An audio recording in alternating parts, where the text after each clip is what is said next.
This year's standardized tests are going to be more important than ever for thousands of students in Michigan. That's because a controversial law is now in effect requiring third graders to be held back if they don't meet state reading standards. Fox 47's Christiana Ford tells us how some local districts are preparing. If they're not on a certain level of reading, then they basically will get held back. For Tracy Johnson, Michigan's Read by Grade 3 law hits a little close to home. And it's embarrassing.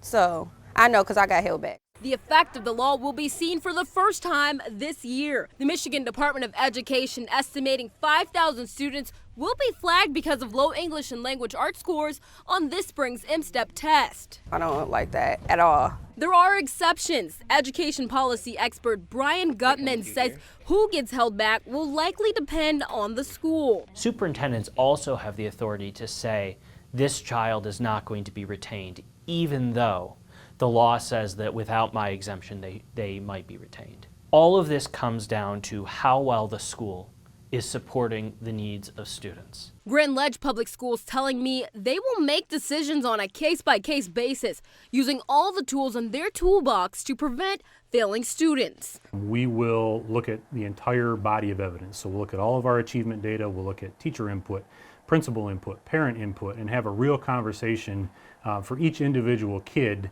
to ensure that we're meeting that student's educational needs. Eaton Rapids, who tells me the district had about 5% of kids fall below cutoff last year, agrees. We're trying to build supports in that will help the students stay in their grade, that would, in this case, would be fourth grade, and provide them some additional reading supports that would continue to catch them up to get them on grade level.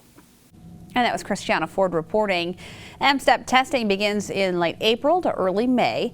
Parents will be notified if their child is recommended for retention by June 1st. You can file for an exemption within 30 days.